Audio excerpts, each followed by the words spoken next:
Very good. Good afternoon, everyone. I'm going to call the meeting for Tuesday, August 13th to order at 1 p.m.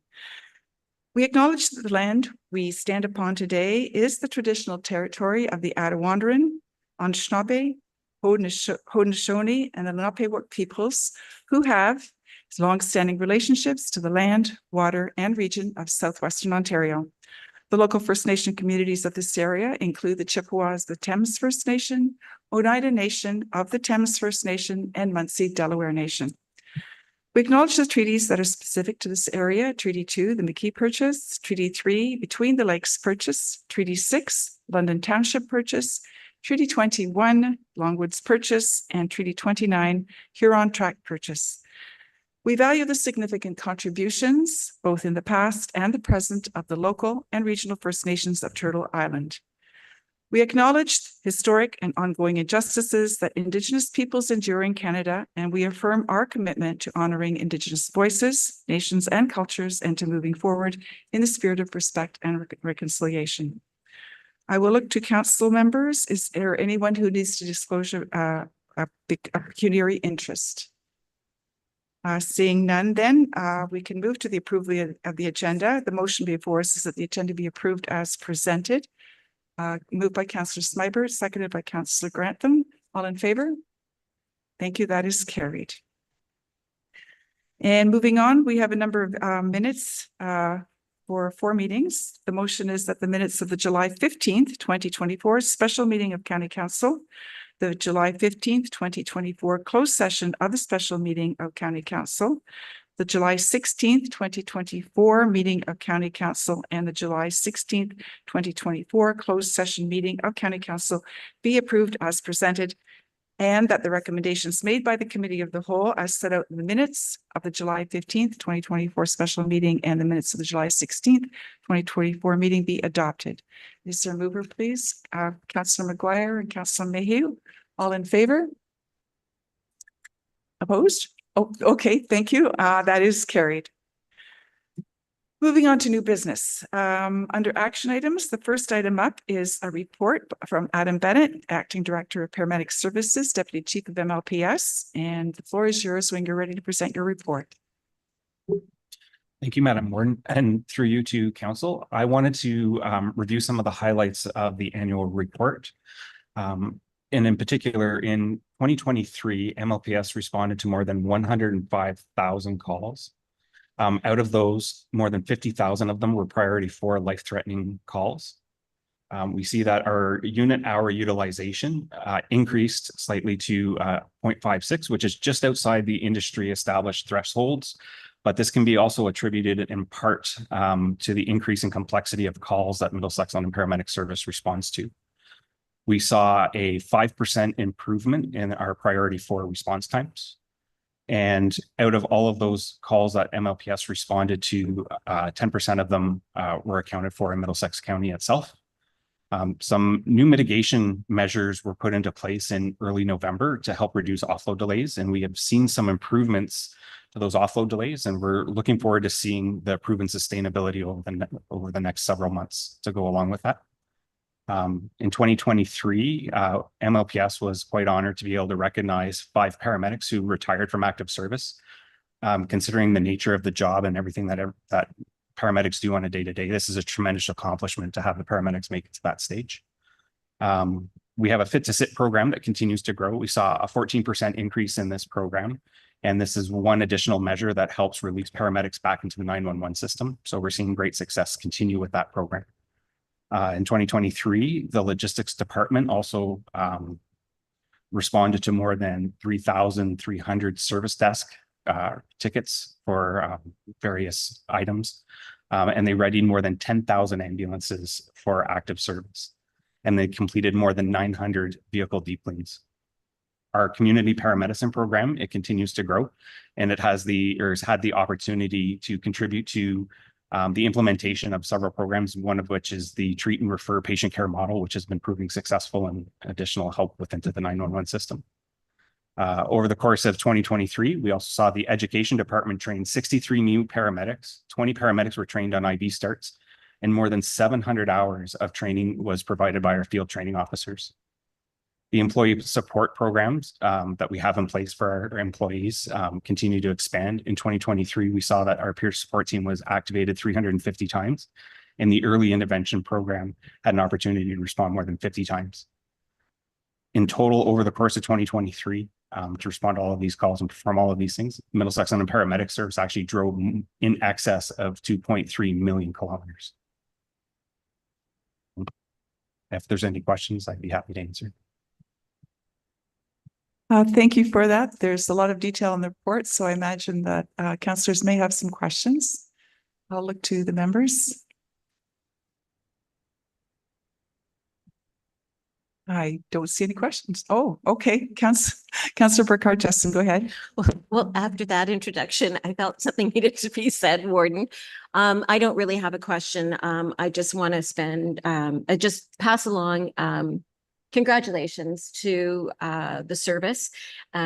Certainly, these are challenging times, and we've been able to see that MLPS has continued to move the bar forward.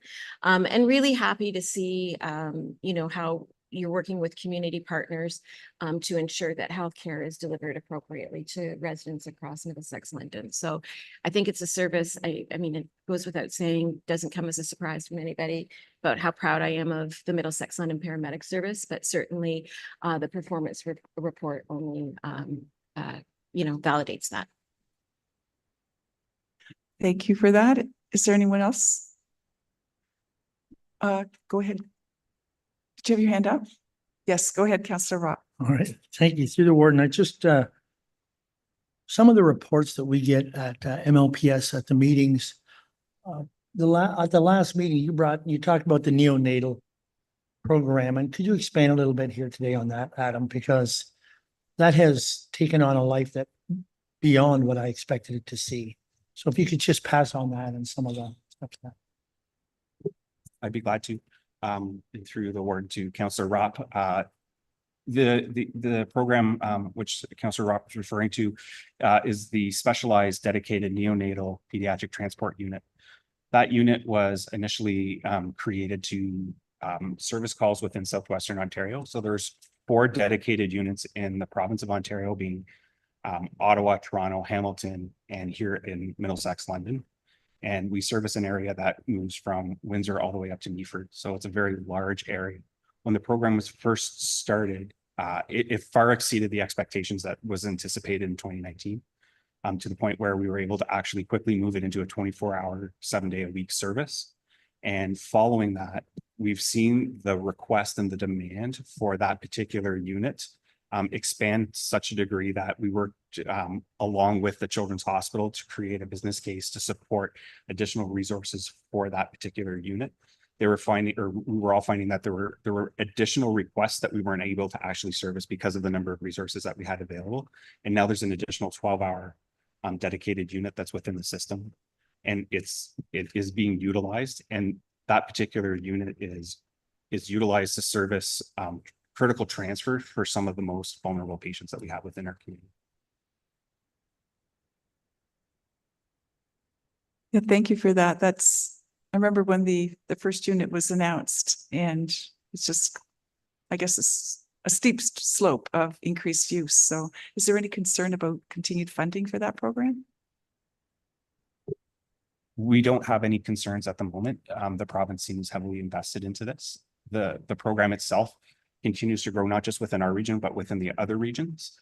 And the work that the paramedics and the nursing teams that are actually doing, it's a proven benefit for the province, for the citizens that are here, and the work is invaluable. So, we don't have any concerns at the moment. Thank you. That's great to hear. If there is nothing else, then the motion before us is that the 2023 Middlesex London Paramedic Service Performance Report be received for information. Councillor Burkhart-Justin and Councillor McMillan, all in favor of that? And that's carried. Thank you. Now we're going to have a report from Cindy Howard, who's our Treasurer and General Manager of Finance and Community Services on the borrowing bylaw. The floor is yours when you're ready.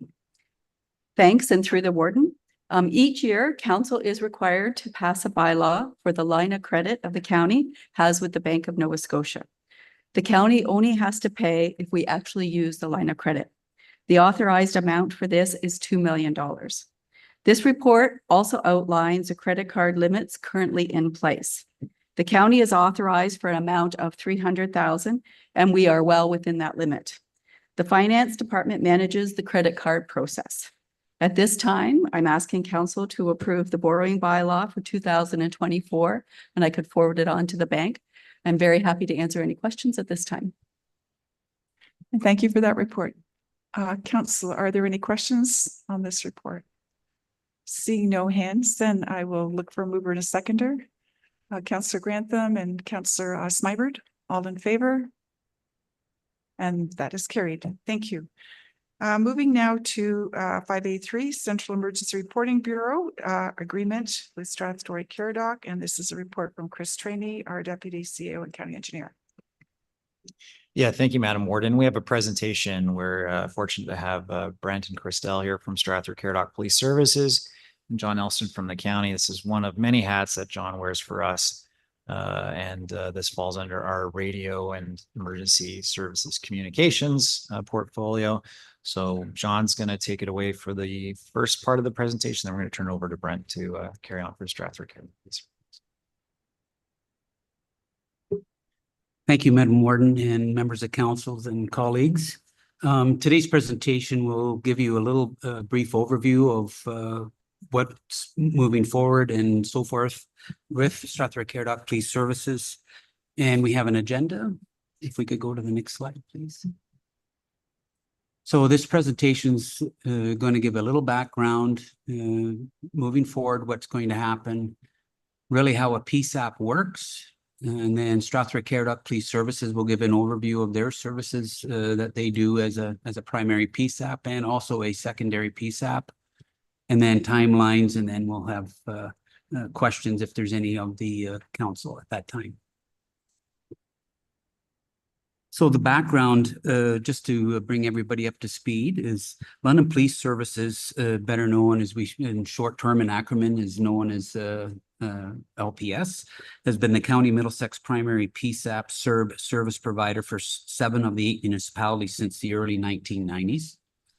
Strathroy Caradoc Police Services, as SCPS, has been the primary PSAP SERB for the municipality of Strathroy Caradoc since November 1991. First Nations lands primary PSAP SERB is with the OPP. And LPS can no longer provide this service to Middlesex County, and as such, it's recommended that SCPS be designated as a primary PSAP SERB starting in September 2024. How a PSAP works. So what is a public safety answering point? So a public safety answering point, PSAP, is a call center that handles 911 emergency calls and coordinates emergency responses. PSAPs are typically operated by local or regional government agencies such as law enforcement agencies, fire departments, or emergency medical services. 911 calls are routed to the appropriate PSAP based on the location of the caller.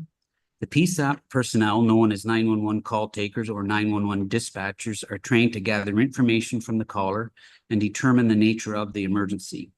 They then coordinate and forward the 911 caller to the appropriate agency to dispatch the appropriate emergency response units, such as police, officers, firefighters, or paramedics. For police, London Police Services, Middlesex OPP, and Strathroy Caradoc Polices are primary PSAPs, but they're also secondary PSAPs depending on where the 911 call goes. For fire services in Middlesex County, because there's several service agreements that come into Middlesex County that Strathroy Caradoc Police Services has to involve in an emergency, is of course Strathroy Caradoc Police Services. So that's for all County Middlesex Municipal Fire Departments and Oneida First Nations Fire Department. Owen Sound Police Services, so for all Perth County Municipal Fire Departments, that includes for the Granton Station that does cover under agreement into Perth South. Tillsonburg Fire Department, so they do for Chippewa, the Thames First Nations, the Municipality of South Huron Fire Department, and Elgin County Municipal Fire Departments. And since the report was put together, there's been a change where Tillsonburg does all of Oxford County Fire Department. So Woodstock only does their own fire service. Sarnia Police Services for all of Lambton County Municipal Fire Department. So all these secondary PSAPs work with Middlesex County because of all the surrounding boundaries. But that's what Strathroy Caradoc Police Services Dispatch Center does on a regular basis when needed. Okay. And EMS, is London CAC. But since this service agreement also, and the agreement and the presentation was done, we now involve Wallaceburg CAC as another EMS secondary PSAP. So continuing on here, so PSAPs play a crucial role in ensuring public safety by serving as the first point of contact during emergencies. They handle a wide range of emergencies, including crimes in progress, medical emergencies, fires, and natural disasters. The 911 call takers, dispatchers are trained to stay calm under pressure, extract vital information from callers, and provide instructions or reassurance until help arrives. PSAPs also receive non-emergency calls related to public safety, such as reporting suspicious activities, seeking information about local ordinances, or requesting non-urgent assistance from law enforcement. In some cases, PSAPs may have dedicated lines for non-emergency calls to ensure that emergency lines are available for critical situations. Both Strathroy Caradoc Police Services and Middlesex OPP have non-emergency numbers. A primary PSAP is equipped with automatic number and location identification displays and is the first point of reception of a 911 call.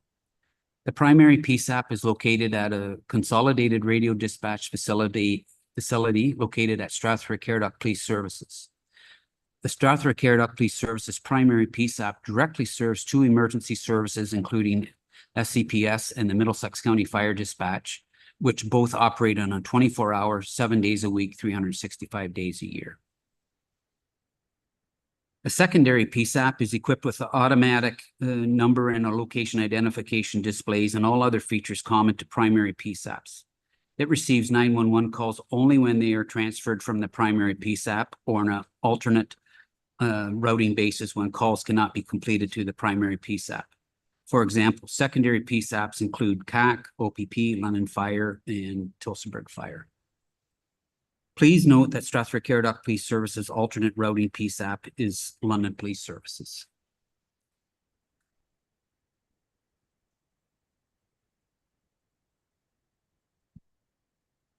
Good afternoon, everyone. So Strathroy Caradoc Police Services provided fire dispatch for the county since April of 2014, which gives us the knowledge of the county for if we are successful in becoming the primary PSAP for the county. So our communicators are familiar with the boundaries with the services that abut Middlesex County, so your Lambton County, Oxford, Elgin, and Perth. We're currently working towards being NG 911 compliant, which currently is March of 2025. There's some background noise that may be extended, but we're well on our way to being compliant prior to that March 2025 deadline. With the potential change, we would be adding a full workstation into our communication center to accommodate the uptick in 911 calls. We would be including 2 new full-time equivalent communicators, as well as it says 1, there could be more part-time communicators to backfill. Currently, our communication center is staffed with 2 full-time day shift, 2 full-time night shift, full-time day shift supervisor. And currently we have an afternoon shift that isn't always fully staffed. The 911 call volume for 2023 was 7,342 calls. And part of this agreement would result in us reporting back to the county on an annual basis with regards to statistics over the year for how many 911 calls we receive and where those 911 calls are routed, whether if they're fire, they remain with us. If they're for police and OPP, then we would capture those, as well as for CAC for ambulance calls. So we are well on our way to being ready for a proposed cutover date of September 10th. That was, we spoke with Bell and they advised that that was the most suitable date for a cutover if we're successful in obtaining this service. What this would mean is that it would be an enhanced service for fire. So instead of county fire calls being directed through London Police, they would come automatically to the dispatch center in Strathroy-Caradoc, which could result in savings of seconds to even minutes for dispatch times, because the call would go directly to us.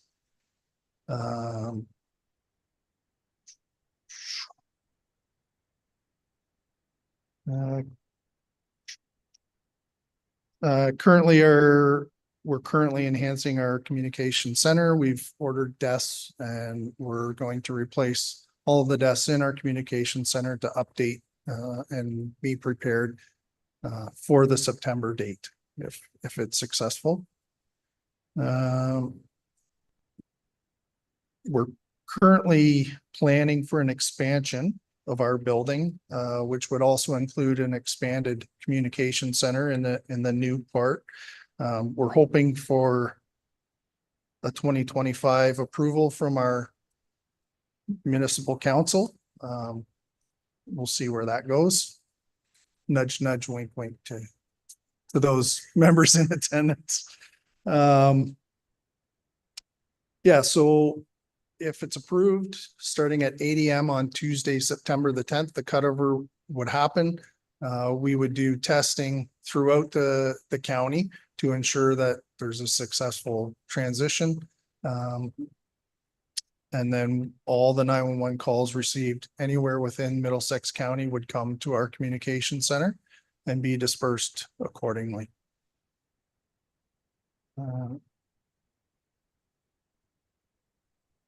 That's the end of my portion. Are there any questions for me or? Yeah, thanks, Brandon. Thanks, John. And Madam Warden, maybe I'll just run through my report to council as well, and then we can answer questions between the three of us. Got three experts in the room. As you can hear, this is a rapidly evolving change to the way we're receiving emergency services communications. We talked a little bit at our last meeting about NG 911 and the sort of the modernization of the technology. And it highlights a lot of the challenges that call centers are having with this. And certainly this change was predicated on the fact that London Police Services could no longer support the volume of 911 calls that were coming in from Middlesex County incidents and residents. They are certainly having their own struggles and challenges at their call center, and we do appreciate the service that they provided to us over the past decades. So we certainly were very pleased to know that Strathroy-Caradoc was willing to take on the extra capacity that would be required to be the primary PSAP for Middlesex County. You know, as Brent said, it certainly is several advantages to that. One, the primary one is keeping the delivery of the service within Middlesex County. We've always strived to do that and having a local solution.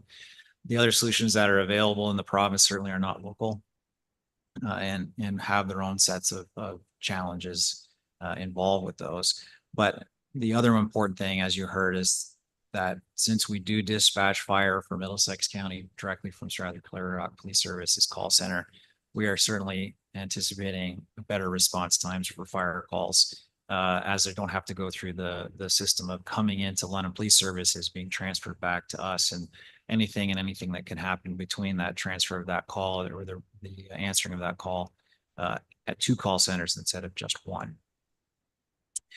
We are currently looking at an agreement that will run through to the end of December of 2028. Part of the reason for that is we're anticipating some changes in Strathroy-Caradoc Police Services call center. If they do see an expansion to their facility, we may be able to coordinate that with the time that the agreement is for renewal. We're also trying to coordinate that with the renewal for our fire dispatch services, Strathclyde Caredoc Police Services, which has been functioning very, very well over the past number of years, as we heard since 2014, our 10-year anniversary this year, and it just sort of snuck up on us. But it's been an excellent move for the county. Anyone who's been involved previously with our old dispatch agreement certainly sees the improvement that we've had working with our local folks in Strathclyde Caredoc. So there is a significant cost to this service, $300,000 annually indexed for inflation. Again, you see the staff commitment, the technology commitment that's required to deliver this service. Certainly, in my opinion, on reviewing the quotation for the provision of the service, in my estimation, I feel that that's a reasonable number.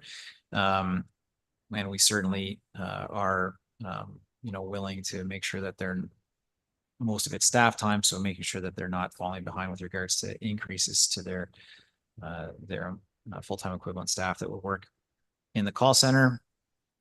We're also very cognizant of the fact that these things take a while to get started, and we've certainly been working at a breakneck speed here since City of London has decided not to be able to continue to provide the service to the county.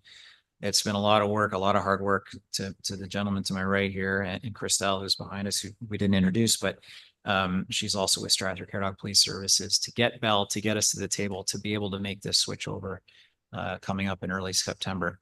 So be happy to answer any questions, but you can see my recommendation here is that we enact this agreement with Strathclyde Caredoc Police Services to be our primary PSAB through our SERB agreement. We're all happy to answer any questions. Thank you very much for that. I will look to council. Lots of hands. I'm going to start. Yes, go ahead, Councillor McMillan. I'll start with you. Thank you, Warden. Not quite sure who to direct this to, but I'm just looking for some clarification. I was of the impression that in Thames Centre, we would still be doing fire dispatch locally. Is that so? Yeah, through Warren, I'll clarify. All fire dispatch throughout the entire county is handled in Strathclyde Caredoc Police Services call center. So any call across Middlesex County, and John can talk about more specific details about some of the overlap with some of our other service providers, around the region, City of London, of course, but we talked primarily about Grant and gets some dispatch out of Perth. All of those calls go to Strathclyde Caredoc Police Services, and it's been like that for just over 10 years. That changed. We moved from a different dispatch service. Again, just at the time, it was another one we're being switched out due to capacity, but we also saw some expansion possibilities in Strathclyde. The other thing that sometimes we tend to overlook is that our fire radio repeater system, which is how we communicate back out to our firefighters, that has been basically built and managed by the county for even longer than that. So that goes back probably past my time, starting with the county in the early 2000s. So those services are all provided. So and John or Brent can jump in and correct me if I'm wrong, but it all comes to our county, gets dispatched out, but those dispatchers are sitting in Strathclyde at the Strathclyde Caredoc Police Services building, dispatching our fire crews across the entire region.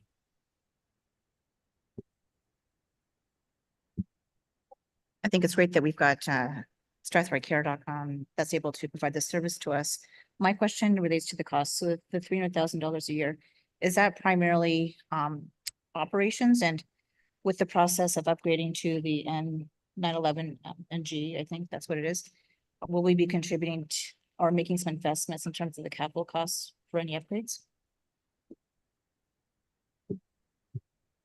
Yeah, through the warden to Councillor Smybert. And this NG911 upgrade has been something we're working with Strathclyde Caredoc through our existing dispatch agreement for fire dispatch. So this is contributing to that. So a lot of the cost you see in any of these dispatch agreements is all staffing, right? We have staffing people sitting at these computers 24 hours a day receiving calls. It's estimated based on the amount of call volume we're estimating from 911 is where the staffing levels were sort of derived from this expansion to the service. So it is mostly human resource cost for operation. The technology side, while there is an expense there, been anticipated somewhat already in our dispatch agreement. So it's not a fresh new assembly of a new dispatch center, which has its own initial startup costs. There's some of that here with new terminals and things like that for people to be able to receive the calls. But generally, it's all staffing. Councillor Grantham. Thank you for this and appreciate the kudos about the municipality, but the deputy chief has heard me talk about this before and Councillor McGuire about the separation of policing from the municipality. So I think it's important to note this is a Strathroy-Caradoc policing service initiative and not a municipal initiative, although we will gladly throw our support behind it for donation to our new police services building. But I think that's important to point out, Deputy Chief, that this is actually driven by the police services and the municipality is hands off. So great work for this. Thank you. Councillor McGuire.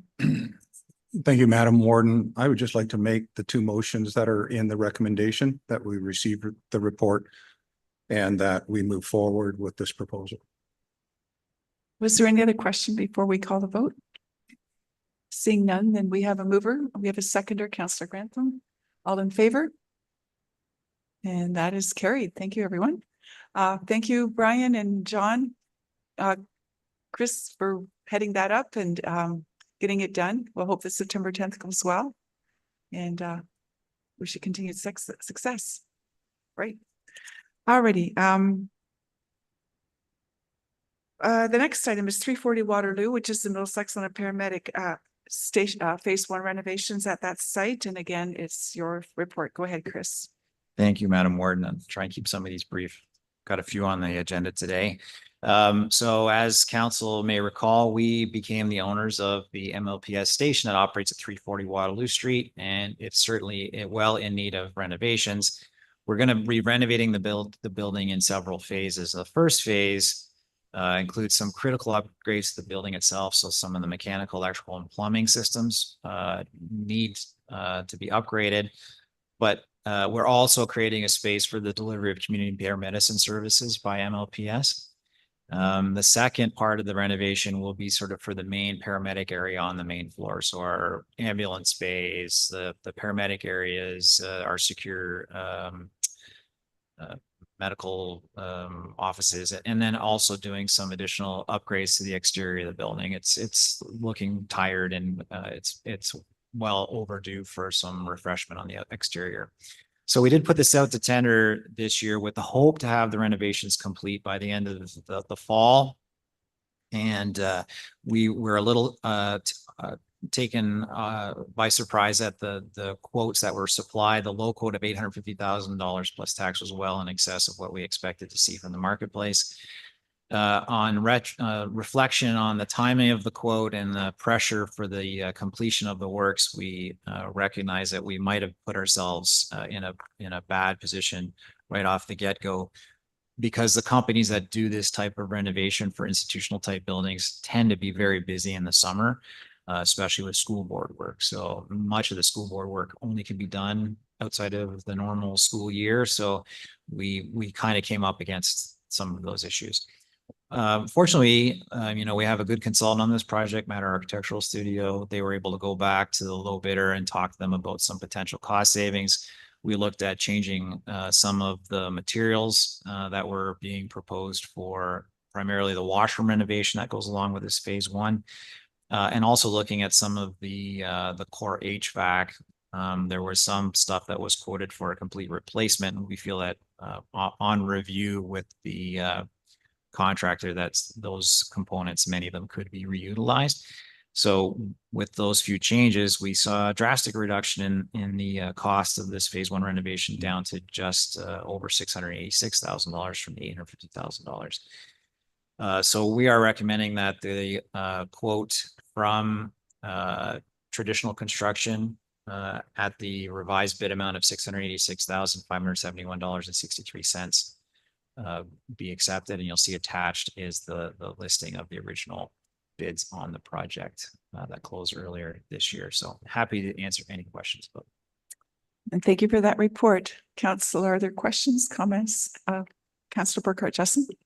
Thanks, and through the warden, thanks for this update, Chris. I'm certainly looking forward to the changes at 340 Colburn. Just a couple questions. One is the report says that the tenders came in above estimates. So I don't believe that this project was part of the budget process, but I guess, what was your estimate for the project? And do we have an idea of what phase 2 will cost and what that will look like?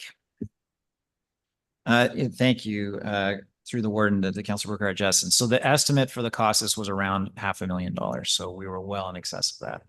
So, again, we were, hoping that the marketplace was going to be quieter. We were seeing a slowdown in the marketplace, but again, I think we got caught up against bidding against existing projects because of the timelines. And we're talking with MLPS, we revised those timelines somewhat, which also helped to revise the quote. Phase 2, we're actually going to do a comprehensive process where we're going to bring in the paramedics and have a sort of an open house to discuss what we're going to do to renovate the main floor. Nothing has sort of been laid out at this point in time. There's some physical constraints, of course, with the building and a few things we know we need to do. But the intent with this first phase renovation is to provide upgraded washroom facilities for the entire building. So we have a second floor, which is sort of the major locker room, washroom, shower facilities for the paramedics and for community paramedicine, but we're also doing some on the main floor as well. So duplication of some of these facilities, top and bottom here, so that they're available on both floors of the building. And again, we'll come back to you with a more comprehensive report of how phase 2 is going to roll out in 2025 as part of our MLPS budget for next year. No, I think you kind of handled it. It's definitely, we'll come back later in the year to talk about the funding for phase 1. And then going into budget for 2025, we'll talk about phase 2 and going forward. Are there other questions? Yes, Councillor Grantham. Thank you, Warden. I'm going to apologize to the members of the MLPS board because I had not thought of this until sitting here and thinking of the Lana Middlesex Housing Board in a governance role. Does this go to the MLPS board first for approval or for, but I'm just thinking of the governance role, and does it make sense for it to go to MLPS board first, have them make the recommendation? I apologize to the members. I just thought of that now from a governance standpoint, that it probably should go to the MLPS board first for a recommendation back to council. I know there's some transition going on under the board, but I just thought of that now as more as a comment than anything, Chris. Yeah, thank you. So the answer to your question is no, because you own the building. So MLPS is a tenant. So these renovations will be factored back into the ultimate rent when a lease is established. So I'm wearing different hats when I give you this answer, but I'm giving you this one as a county CAO. So we own the building, so we do the renovations, and then we will bill the renovations back through there. Now, with that being said, your comment is appropriate around a strategy. So just take that county CEO hat, put the MLPS CEO hat on. There's a very comprehensive facilities management plan that we've been working on generally at MLPS, because there's a whole pile of facilities that need this type of upgrade, not just 340 Waterloo. And so what the board looks at is, okay, where is it that we need to make investments beyond what the person that owns the building is going to make? So, for example, we have many buildings that aren't owned by the county of Middlesex, they're owned by private individuals, and we have a triple net lease. So whenever those renovations are made, the board is the one that has to make those types of decisions about those, because it's not going to come from the owner of the building. In this case, the owner of the building is the county of Middlesex. They're going to invest in it, and they're going to get it back, that money back over time in an upgraded lease with us. Yep. All right. Councillor Smiber, I knew there was another hand over Great, there. thank you.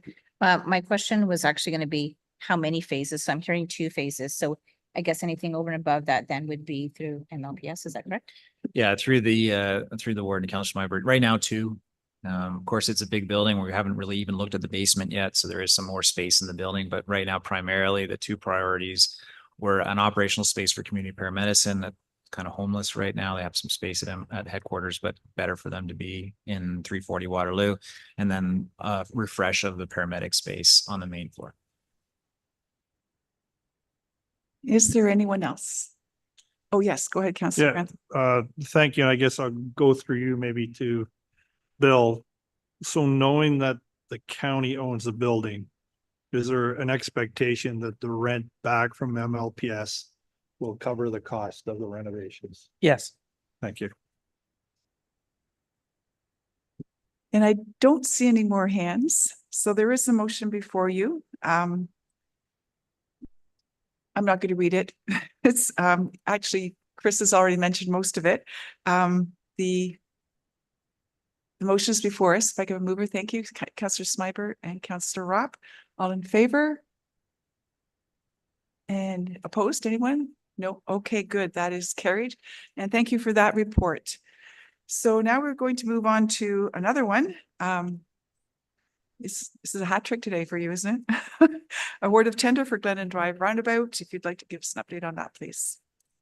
Thank you, Madam Warden. It'll be more than a hat trick by the time we're done. I apologize for that, but this is a good news report. Very pleased that I am here to recommend the acceptance of a bid from GHN to finally get the major part of the construction on the Glennon Drive Roundabout underway this fall. The intent is to have the roundabout operational for traffic by the end of the year, and then to complete the remainder of the works. There's a lot of associated works to go around with the roundabout, realignment of Coldstream Road, some pedestrian pathways, pedestrian crossings, and then surface asphalt landscaping would all likely undertake most of that work in 2025. So very pleased with the bids. Certainly, I find it reasonable to think of a 2022 estimate at 4 million to come in at just north of 5. Certainly seems reasonable in the amount of inflation we've seen over the last couple of years. And I'm thrilled to get this project underway. To be quite honest, it's been a long time coming. So my recommendation is that the roundabout report be received for information, that county engineer be authorized, that our request for tender MQ24 to DH Infrastructure in the amount of $5,053,080.30 before taxes. And then the county engineer be authorized to execute on behalf of the county Middlesex agreements and documents necessary to implement this award on confirmation that such agreements and other documents be in a form satisfactory to the county solicitor. Happy to answer any questions. Thank you. And I'm looking for questions. Seeing none, the motion is before us. I'll call the vote. Oh, Councillor Brennan and Councillor, yes, okay, so Councillor McGuire is seconding. All in favor of that? And that is carried. Thank you. All righty. Are there any inquiries? Councillor Burkhart-Jessen. Thanks, Warden. This question is for Cindy. I was recently at an event outside of Middlesex County, and it was at a community center, and on their community bulletin board was a poster for contact information with regards to Huron, and it was in Huron County, Huron County's Community Safety and Wellbeing Plan. And I'm just looking for an update on ours, where we are with that. I mean, we invested a lot of money. I guess we're going back 3 years ago now, almost 4 years ago, in the plan. And we really haven't seen any movement. I know I can speak with my local hat on and say that, you know, we really haven't done anything with it either. This was directed by the province. It was a legislative document that we were to develop, and I'm just wondering where we might be sitting with that. Sure. Thanks, the warden to councillor. So as councillor pointed out, the province required each municipality to complete a community safety and wellbeing plan. The county worked with all of the local municipalities and prepared a combined community safety and wellbeing plan. And you are right, we're going back to the period of 2021, and it goes till 2026, right in the middle of COVID there. A steering committee and advisory committee was established to prepare the plan. The community was also consulted on the plan. We did a lot of community consultation in this. I will point out that no provincial funding was provided for creating the plan or implementing the plan. And I know several times we've gone back and we've asked the province about that. I know other municipalities have asked the province about that. I'm sure we might hear that at AMO coming up next week as well. So I would say the priorities for Middlesex plan include health, housing and homelessness, quality of life, and public safety. And if anybody wants a copy of the plan, I can send it out. It is on our website. I did bring a couple copies today to kind of show you. It's very colorful. It's a great plan, very inclusive. I guess my response would be I'd be more than willing to come back at the next council meeting with kind of where I think we can go. Our next steps. I think we can do something really neat and innovative on how we can show some highlights.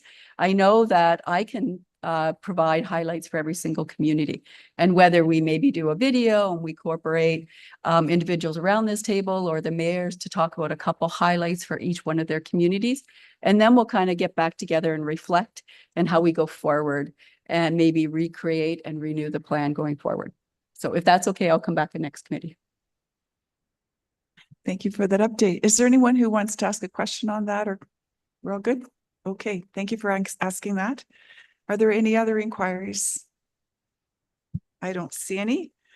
Councillors' comments and other business. Councillor Grantham and then. Thank you, Warden, and Councillor McGuire doesn't know I'm going to do this, but I'm going to ask him for some help with this local spin, but also I know that many of my colleagues on the western side of the county use Strathroy Middlesex General Hospital, and a lot of the people that live in our communities. And you may or may not know that we've been striving to get an MRI in the hospital. And thanks to some extremely generous donations from two prominent business people, one of 2 million, I believe the other's of $1 million. They're getting closer to the goal of getting the MRI. So I thought that's of county importance. It also shows the great philanthropic contributions of people in our community. So I know it doesn't affect the whole county, but it certainly affects the western side of the community. So that's great news. So I want to pass that on, Warden. Thank you for mentioning that. I'll look to Councillor Burkhart-Tesson. Thanks, Warden. And I don't know if I might be stealing your thunder or not. This really isn't necessarily county business, but I was late to the games today, but I did want to take this opportunity to congratulate Rebecca and Jessica on the work that they put into the summer games today. I know that I was here yesterday, dropping off some of the games from my place that I lent. And just in speaking to a lot of the employees, they certainly looked forward today. And that was all part of, team building and building a great culture here at Middlesex County. So congratulations, Jessica and Rebecca. And I want to congratulate the stand-in captain. I don't think she's going to give the trophy up for the yellow team. But anyways, it looked certainly like there was a lot of fun to be had. We've said it all practically. I just wanted to add my thank you. No, that's okay. Well put. And I wasn't there for the end. So I did see the trophy. I think it was a lot of fun for everyone. So kudos. Thank you very much. Committee of the Whole. The motion is before us that the Committee of Whole convene at 1:48 p.m. Moved by Councillor Smybird and Councillor Clark. Thank you. All in favor of that motion? Opposed? Nope. Okay, that's carried. And now we can move on to delegations. On our agenda, we had scheduled a presentation from the Executive Director, Kimberly Earls from SCORE. And SCORE has requested that their delegation be rescheduled to the next County Council meeting due to a scheduling conflict. So we'll be seeing them in September, and we're not going to do that today. So there are no reports from county oh, sorry, we do have to have a motion that the SCORE member EDC update presentation be deferred to September 10th, 2024 meeting of Council and Councillor Burkhart-Tesson and Councillor McMillan. Moving, seconding, all in favor? And that is carried. Thank you very much. Okay, we have a report from a notice of bylaw, and our deputy clerk will be taking care of that. Through you, Warden to Council, the county's notice bylaw has not been updated since 2003.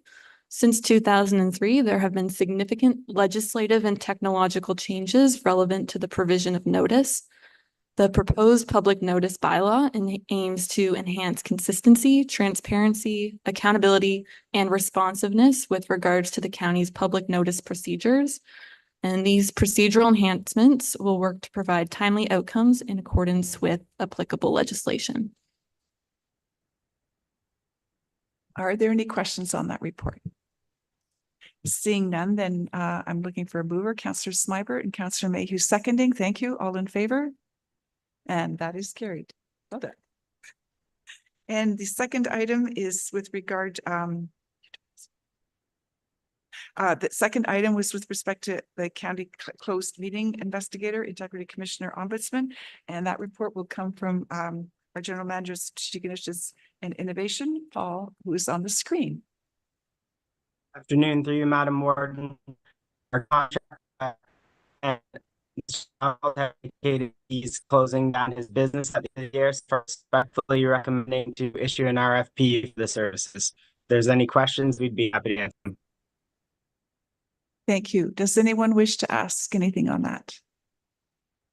I don't see any questions. We do have a motion before us that the integrity commissioner, investigator, and ombudsman report be received for information and that RFP be issued. Is there a mover, please, and a seconder? Councillor Grantham, Councillor Smybert, thank you. All in favor? And that is carried. Okay, and then we have a request to remove some space on a road. So Chris Trainey, our engineer, is going to enlighten us with regard to that. Yeah, thank you, Madam Warden. And this is just simply a case of people changing plans. This strip of property south of Elsa Craig on Petty Street was previously severed with the plans to construct new buildings, new homes on several lots. And the previous owner was intended to tear down an existing farmhouse on the property in order to clear space for these new homes to be constructed. A new owner has come in and purchased the lands and is basically remodeling the farmhouse. So that created a bit of a legal challenge with regards to road access, as 1 foot reserves were dedicated to the county as the conditions of the consent to sever the lands few years ago. So we have a request here. It's attached in a survey showing you sort of where this house is that's being landlocked with the reserve. And certainly, although staff do have the ability to request reserves as conditions of consent, we don't have the ability to independently remove those reserves. Hence, that's why this report is in front of you today. And I am support the request from Mr. Peridino to have the reserve lifted, and certainly would just look for council to agree with that request. So I'm happy to answer any questions. Thank you. Is there anyone that wishes to have any clarification on that? I don't see any hands. The motion is before us. I could have a mover and a seconder. Councillor Grant and Councillor Smybert, all in favor? And that is carried. And now we're looking for a report from our General Manager of Finances with regard to the budget variances. Floor is yours, Cindy, when you're ready. Thanks. And through the warden to council. The budget variance for the period January to June 2024 is being presented today. It has been a busy 6 months with core operations and departments undertaking a number of projects. I have a number of projects identified in the report, and I know our CIO has been to council a couple of times to talk about a number of initiatives as well, but a couple I'll highlight, like is the tourism investment toolkit, procedure bylaw, delegation of authority bylaw, development charge review, and Middlesex Economic Development Corporation strategy. A couple of issues have been identified in the report. The first one is in planning. Planning has identified they may have some budget pressures due to the volume of the Ontario Land Tribunal appeals and the potential needed for outside legal counsel. And the second one is our transportation budget. It did not include the additional costs required for the 911 call answering services. However, at this time, I still do believe by looking at all of our numbers that will still be within budget. I do always point out at this time is that we have to take into account interest rates, inflation, what's going on in the economy, not only in Canada, but the US. We have an election coming up and across the world. And I would say we also have to look at supply costs if they go up. And then finally, I would say we look at one of our large budgets, which is land ambulance, and we look to see about the call volumes and the offload delays, because that could also impact our budget. But currently we look like we're doing okay. So thanks, and always happy to answer any questions for council. Thank you for the report. Are there questions on the variances or anything else in that report? Oh, yes, go ahead, Councillor Burkhart-Chesson. Thank you, through the warden. Thanks for this update, Cindy. I really do appreciate getting a sense of where we are during the year. Certainly, as you noticed, we're halfway through the year, so a lot of what's to come is seasonal too. But I just wondered, and this is more of a process question. It's not actually anything to do with variances at this stage, but are you noticing now that we've got the Questica program, that you're able to keep up on these variances and it's more on a more timely basis? Through the warden to councillor, absolutely. We do kind of look at them, at least in the Treasury Department, on a monthly basis. We're looking at everybody's budget. On a quarterly basis, we are going out to department heads, getting comments, making sure that they understand their budgets. So I would definitely say Questica does help. If we were to see any increases or things happening, we could run some special reports through Questica, and that's been very helpful as well. Well, that's good to hear, just because it was such a big investment for the county to be able to make sure that all the departments are using it and we're getting, the biggest bang for the buck from it. That's great to hear. Anyone else? Seeing none, so the motion before us is that we receive that report for information. Is Councillor Burkhart-Chesson and Councillor Mayhew. Thank you. All in favor? And that is carried. The next item is a report from Joe Windsor, Manager of Social Services. We have some guests from CMHA here and we have good news stories, so I'm going to let you tell that. Perfect. Thank you, Warden, to Council. Before you is an update of our homelessness prevention program funding. As stated, we have not received our final approval for the 2024-2025 budget from the City of London. But through social services, we did submit the investment plan that was just over 1.4 million. Our main focus will continue to be on the 4 service categories, which are outlined in the homelessness prevention program guidelines.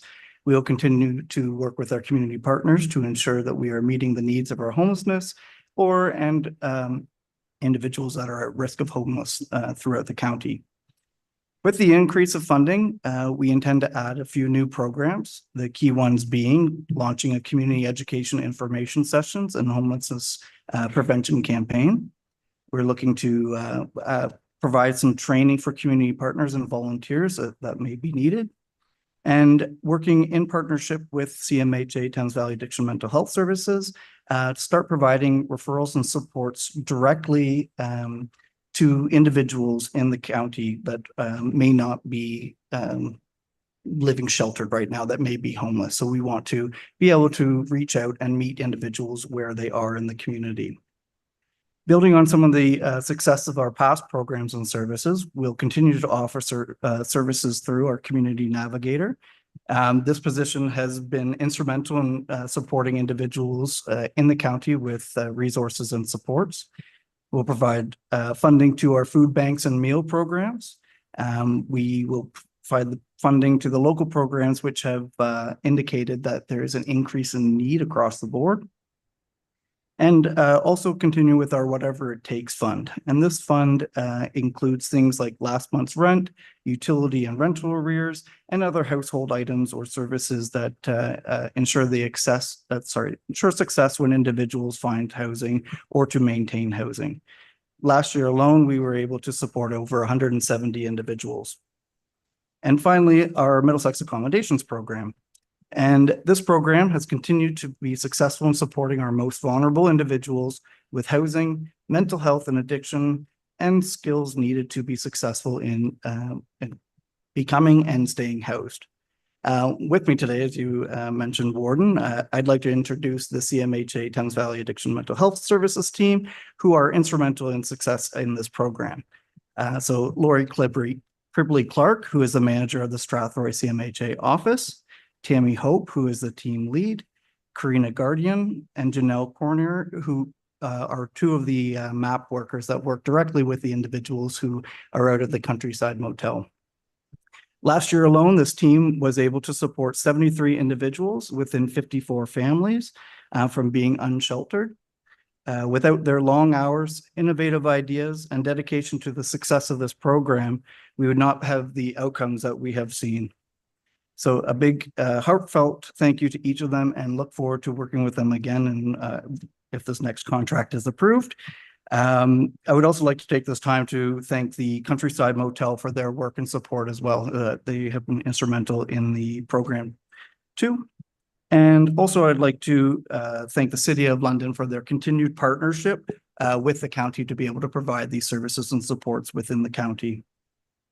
So before you to continue the success of this program, I brought forward a contract between the county and CMHA, which the end date for the contract will be March 31st, 2025, and that's to align with the HPP funding allocation. So thank you, and I'm available for any questions. Thank you. I'll look to council then to ask anything they want. I'll start with Councillor Robb. Okay, thank you. Through the Warden, Joe, has the county had in past history any opportunity to partner with a lower tier to get some social housing? Have we had that opportunity? And if it came up in the future, was that something that the county would jump at? I would think that we would jump at that to save in that. Thank you, Councillor, through the Warden, to you. I think definitely looking through any of the social housing piece is something that we would have to work with our partners at the City of London who deal with the more of the housing side of things. But I think we would definitely be more than willing to work with any of the lower tier municipalities to make social housing a success, because it is something that through this MAP program, we have identified is definitely a need to support individuals within the county. So supportive housing is also is needed. So it's not just the low income housing, it is also housing with support. So of course, we would be more than willing to work with any of the lower tier municipalities. Thank you.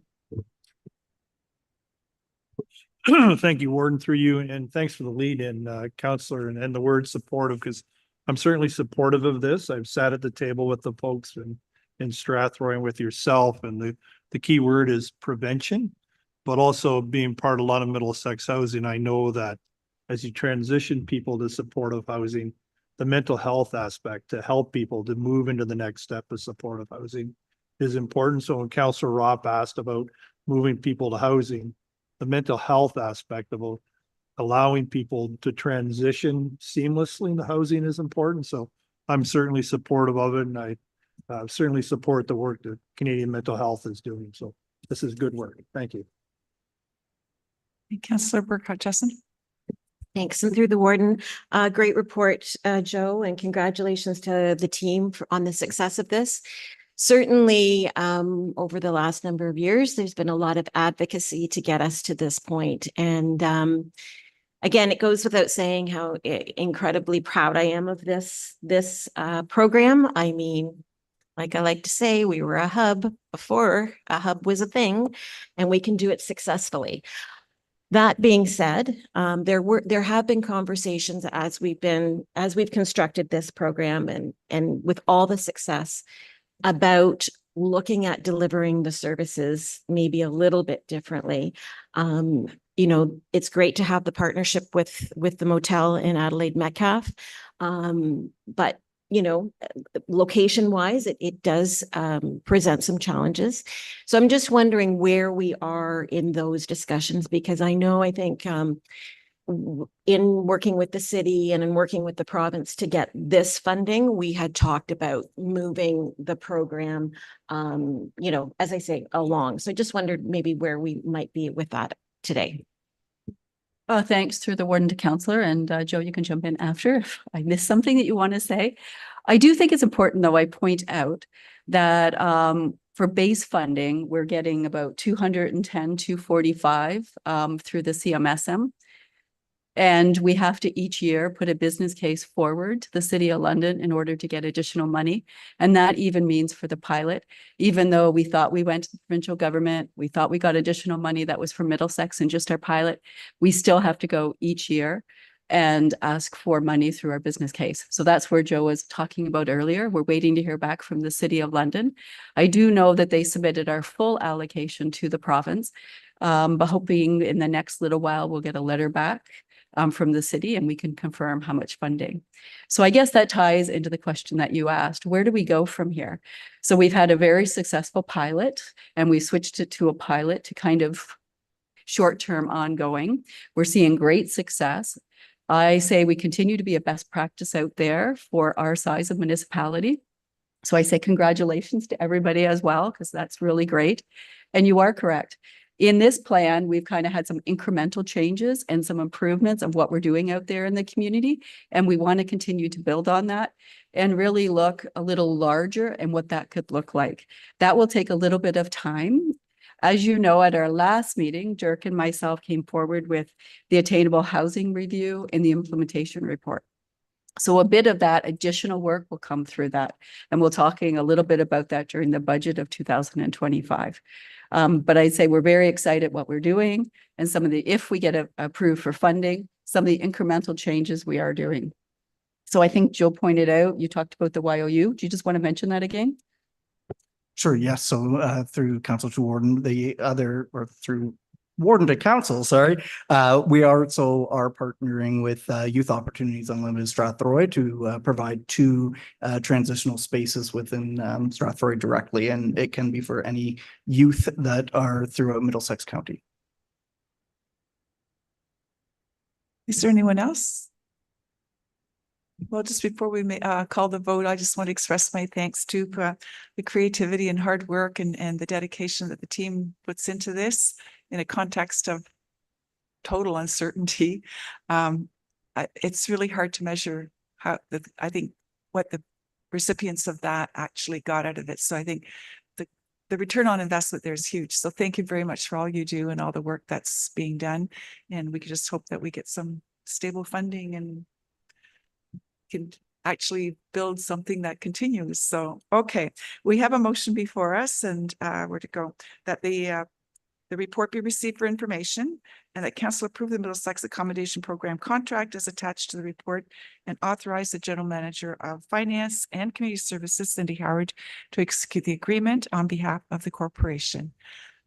Councillor Clark and Councillor Grantham, thank you. All in favor? And that is carried.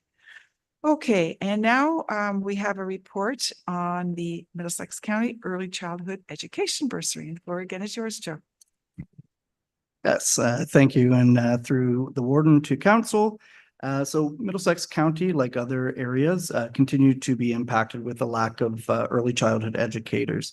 This bursary will continue to provide a pathway for individuals to complete the ECE program through Fanshawe College without any costs. Since its inception, there have been 6 individuals who have accessed the bursary. Currently, there is approximately about $50,702 left in the bursary. We are excited to continue this bursary as it does align with our approved childcare and early years service plan. And so, yeah, with this report, there is a request to continue with our contract with Fanshawe College until all the bursary dollars have been spent. And thank you for that. Are there questions on that report? Seeing none, then the motion before us is that this report be received for information and that the General Manager of Finance and Community Services be given delegated authority to execute the new agreement and any further agreements that might be required. Councillor Smyberg, Councillor Robb, I see your hand. Thank you. All in favor? And that is carried. Next up, we have a report from our Director of Planning and Development on a proposed plan of subdivision. Yes, the floor is yours when you're ready. Thank you, through the Warden. This is a proposal in Lucan and Pemic Lucan Land Corporation are proposing to develop, roughly 3 hectares. I should point out too that the president, Craig Linton, is in attendance today, should you have any questions of them. The development would create 10 lots for single attached dwellings and then 4 semi-attached dwellings. The report goes through some, attached to it are the local reports and supporting information. My report goes through it at a high level, speaks to the provincial policy statement, the county's official plan, and Luke and Budall's official plan, which, as you fully know, all focus residential development to fully service settlement areas. The one matter that did take a little time to satisfy in this case was just some floodplain analysis. It's not fully resolved. There are draft plan conditions that would require more work on this. But in the end, the Conservation Authority, the South Bayfield Conservation Authority, were satisfied that it was appropriate at this location, that the development can generally occur as is proposed. So in the end, I am recommending approval. I do believe it's consistent with the policy documents. I'd be happy to answer any questions. Thank you. Questions? Seeing none, then there is a motion before us. As outlined in the agenda here, the planned subdivision be granted draft plan approval, subject to conditions, and that a notice of decision be circulated as required by the Planning Act, and that notice of decision indicate all written submissions received were considered, to the effect of which helped make an informed recommendation and decision. Councillor Burkhart Jessen and Councillor Brennan, thank you. All in favor? And that is carried. Moving on to correspondence and information items. Motion is where? Okay, so the motion before, is there anything here anyone wants to speak to or question? I did have one.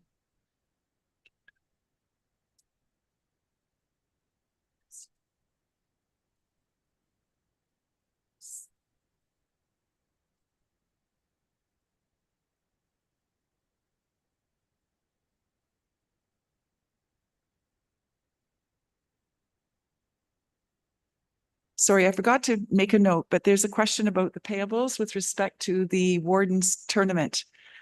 3 items for 10,100 are 4 items are listed, but we actually had 3 people to whom we were giving money. And I can bring that to you later, but I just had a question about, do you know which I'm speaking about? Is it general payables? I'll have to get back to you on that. I have it highlighted in the document, but I didn't write down which of these it was. So it's okay. Okay. I will get back to you. Okay, thank you. So the motion is before us is that items 9D1 through 21 be received for information. Mover, please. Councillor Smiber and Councillor Grantham, thank you. All in favor of that? And that's carried. And now we need a motion that we need to go into closed session. It's that the next portion of the meeting be closed at 2:12 p.m. in order to consider the security of the property of the municipality or local board and personal matters about an identifiable individual, including municipal or local board employees in accordance with section 239(2) A, B of the Municipal Act 2001. A mover, please, and a seconder. Councillor Clark and Councillor McGuire, all in favor?